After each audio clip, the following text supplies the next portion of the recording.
Oi pessoal, eu vou gravar esse vídeo para falar das atribuições de aula, considerando que as regulamentações chegaram agora há pouco tempo, então a gente está estudando as orientações para elaborar orientações mais coletivas, atendendo individualmente quem a gente consegue e também indo atrás das nossas próprias atribuições, considerando que a gente é tudo professor e que está nessa batalha justamente porque a gente acredita que a nossa organização e luta coletiva é o único caminho que a gente tem para enfrentar os ataques da nossa classe e conquistar direitos. Como são muitos problemas, a gente vai dividir o vídeo em partes e repetir esse começo e colocar na legenda o assunto de cada um, tá bem? Então, primeiro é importante a gente entender que as regras da atribuição estão a serviço de enxugar e moldar a rede ao projeto privatista do Tarcísio, portanto, não pretende mesmo ser uma atribuição de aulas, e sim uma atribuição de eliminação, inclusive combinada com a imposição do PEI, o fechamento das salas e do noturno, que se reduz as vagas, tem que enxugar o número mesmo de professores e por isso são lutas inseparáveis. É uma atribuição de eliminação que atinge cada vez mais todas as categorias e mostra que a gente está no mesmo barco e precisa enfrentar junto. Além de eliminar para sobrar recurso para a privatização, a regra também tem um objetivo claro de promover um rodízio dos professores, que é para fragilizar as equipes escolares, os vínculos com as comunidades escolares, que são tão indispensáveis para fazer um enfrentamento, por exemplo, contra um fechamento, uma imposição de PEI. As regras também usam a instabilidade para aprofundar o assédio, colocando chicote na mão dos diretores, que também estão com a cabeça a prêmio diante das metas da plataformização que a gente precisa enfrentar junto, porque a gente está no mesmo barco. Então faça aí um apelo aos colegas diretores para esse entendimento, tá? Que as arbitrariedades, elas estão respaldadas nas leis que eles mesmos fazem. Então, toda orientação mais técnica que a gente vai dar aqui nesse vídeo tem o objetivo da gente se documentar e precisa fazer mesmo, até para pressionar e fortalecer as ações jurídicas,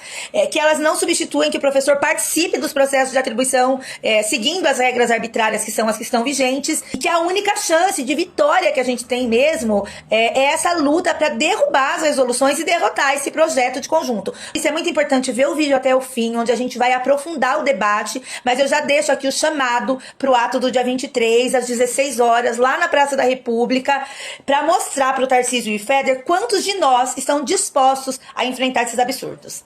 De orientação técnica mais geral, gente, todos os questionamentos e solicitações precisam ser por escrito para documentar. O prazo no período de atribuição é de 2 dias para protocolar, contando a partir do ocorrido. E eles têm 5 dias para responder. É indispensável que você fique com uma prova de que você questionou. Então, precisa ser em 2 vias, onde quem recebeu te devolve uma via carimbada com a data e a hora. As escolas não podem se negar a fazer isso, mas algumas se negam. Então, para evitar confronto pessoal, ainda mais nessa situação toda de assédio, a gente pode escanear o documento depois que tentou protocolar e enviar por e-mail. No assunto escreve recurso ou requerimento, conforme o caso. No corpo do e-mail escreve: considerando que estive presente e o protocolo foi negado, estou encaminhando o documento por e-mail. E daí anexa o documento. Tem alguns modelos no Informe Urgente da PUESP e a gente também vai fazer um apanhado para deixar à disposição, e dá para pedir por mensagem aqui na página do Revira, e a gente vai, à medida que for conseguindo, vai respondendo e enviando, tá bem? Sobre as respostas, tem o prazo de 5 dias para responder, e é bom ficar de olho nos e-mails pessoais, institucionais, principalmente no que usou ali no requerimento. Nesse período de atribuição é importante ficar de olho no e-mail. Corrido o prazo de 5 dias, com ou sem resposta, tem que levar tudo lá para o jurídico das subsedes, que é para que o jurídico avalie as medidas cabíveis. A urgência maior é de protocolar para se documentar, porque a gente às vezes pensa que não pode deixar atribuir errado dentro dessas regras, mas as regras estão aí, as resoluções são deles. Então, o que a gente tem que se documentar, ver as providências judiciais cabíveis, a justiça reconhecer as injustiças, né, que nem sempre se dá assim, aí dá pra fazer a exigência de reverter. Por isso que o mais importante é se documentar e também lutar pra derrubar, porque é a chance que a gente tem de provar as incoerências, né? A subsede Oeste Lapa tá com plantão de atribuição, inclusive com conselheiros acompanhando nos locais, e é importante que todas as subsedes garantam também, pois esses problemas todos não são individuais, são coletivos, né? Pra usar o jurídico precisa ser filiado, então aproveita, porque a gente precisa muito se filiar para ocupar os espaços do sindicato, fazer da PUESP a ferramenta de luta que a gente precisa, inclusive para poder votar nas eleições aí e decidir sobre quem é a direção. Eu convido você que está vendo esse vídeo a ver os outros também. A parte 1 sobre os professores efetivos com permanência que ficaram adidos para ter uma dimensão do tamanho desse projeto de eliminação e enxugamento da rede, e também os professores da categoria O, que foram os primeiros aí abatidos sobre essa instabilidade, que hoje já se estende por toda a categoria, mostrando pra gente que ou a gente luta por estabilidade para todas e todos, por uma carreira única, fortalecida por uma luta coletiva, ou logo não vai ter para mais ninguém, inclusive considerando a reforma administrativa que já tramita em Brasília e que tem que ser pauta também da nossa luta. Pessoal, essa parte específica desse vídeo eu vou gravar a respeito dos professores efetivos e F que tiveram a determinação de não permanência nas escolas a critério da direção, com base nos faróis, que certamente é a parte mais absurda dessa atribuição, que é inteira um caos. Muitos ainda tiveram nem acesso aí aos resultados das avaliações por escrito, completo, e nem o entendimento de como é que o diretor determinou a exclusão dos professores da escola. Primeiro dizer que o farol do FEDER, né, para quem estava no amarelo ou vermelho, dava ao diretor o poder de decidir quem é que fica ou não na escola. Os professores que receberam a sentença de não permanência na escola tiveram que passar no fim do ano por uma entrevista onde absurdamente foi criado um catálogo de professores, onde os outros diretores da unidade regional de ensino folheariam esse catálogo e dariam veto para os professores que eles não querem nas escolas deles, fazem exclusivamente nos seus critérios pessoais diante da entrevista, podendo inclusive eliminar alguém que tivesse com uma boa nota na entrevista, porque ele não determina critério nenhum, e ao não determinar critério nenhum, ele passa para o diretor, que também está com a faca no pescoço diante das metas da plataformização, a responsabilidade de chicotear os professores no lugar dele. E a gente aproveita de novo para fazer um apelo aos diretores aqui, de que nós estamos no mesmo barco e que a gente precisa se unificar para lutar. Com base neste procedimento, os professores efetivos e F, que eliminados das suas escolas, precisam constituir a sua jornada em fase de unidade regional de ensino, o que aconteceu neste dia 20 para os professores efetivos e vai acontecer no dia 26 para os professores F, onde vão concorrer inclusive com os professores que, embora tenham ganhado a permanência, ficaram adidos, e com os professores eliminados nas escolas que foram impostas e transformadas em PEI, que tiveram fechamento de noturno e tal. Então, dentro dessa situação e dessa conjuntura, os professores passam por atribuição, e quando chegar na vez do professor, ainda que tenha uma escola viável para que ele constitua a sua jornada, se foi uma direção que vetou o professor, ele não pode escolher aula nessa escola. E é, na verdade, um show de horrores que tem como objetivo aí instaurar o medo, o assédio mesmo, para que a gente tenha cada vez menos condições de reagir diante de tantos ataques. E a única forma da gente preservar os nossos empregos e as condições de trabalho e educação pública é agora, reagindo, né? Vou falar mais disso pro fim do vídeo. Juridicamente, a ABUESP entrou com uma ação judicial, conseguiu uma vitória importante, que foi uma liminar reconhecendo a barbaridade desse farol e dessa eliminação de professores com base na avaliação. É muito importante ressaltar que a conquista dessa liminar foi no dia 17 de dezembro, onde nós estávamos lotando a Praça da República e mostrando para o Tarcísio Feder que tem disposição de luta aqui embaixo. Porém, essa liminar foi suspensa e nesse momento não está surtindo efeito. Mesmo assim, é importante que os professores se documentem de toda essa situação. Então, eu vou deixar aqui agora na sequência algumas orientações em relação à documentação. Primeiro, o professor que ainda não recebeu por escrito a avaliação, de alguma forma registrada, né, o resultado da avaliação, precisa fazer um requerimento na escola, protocolar um requerimento na escola do resultado da avaliação, porque ela é um documento importante. Com base nesse resultado, que vocês já sabem, porque participaram de entrevistas, já estão sofrendo as consequências, também tem um recurso administrativo, que é um modelo para você recorrer dessa decisão.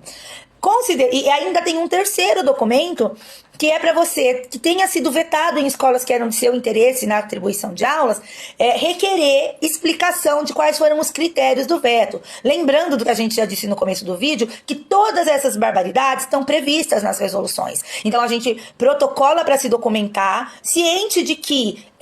com base na legislação vigente,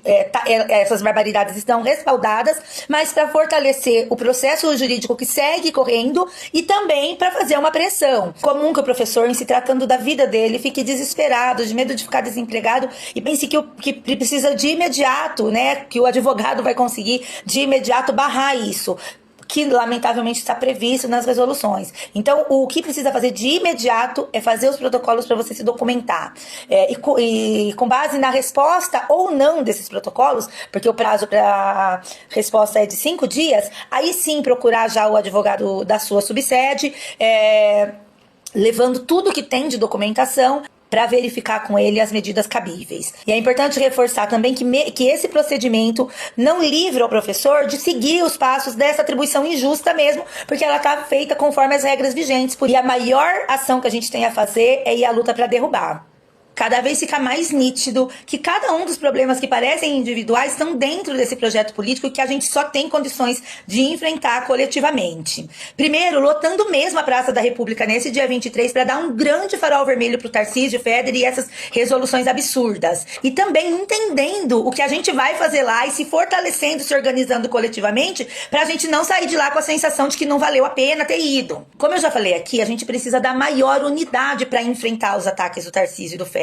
Mas como eu já falei aqui, não dá para essa luta ir de fato até o fim sem enfrentar as políticas do governo federal e que vem do MEC, o arcabouço de Lula, e muito menos se estiver atrelada aos acordos eleitorais. Então é a gente que está vivendo na pele, no chão da escola, que precisa ocupar os espaços do nosso sindicato para exigir que a direção central da POSP, junto com a galera que já foi da oposição, mas que foi para a chapa Uma, que rompa com o imobilismo e o governismo que vem amarrando as nossas lutas aí nos últimos anos para fazer unidade para lutar de verdade. Nós, da oposição, exigimos que no dia 23 seja a Assembleia, mas a chapa Uma aprovou ato, e é importante que todo mundo chegue lá entendendo a diferença para ajudar a pressionar. É o seguinte, eles aprovaram, já por pressão da nossa luta, ato para o dia 23, mas a Assembleia é só para março. E esse calendário, ao invés de se preocupar de verdade com os nossos empregos, que é o que eles usam para justificar a não aprovação da greve, na prática, ele já sinaliza para o governo que está suave aprofundar o desemprego como vem aprofundando aí,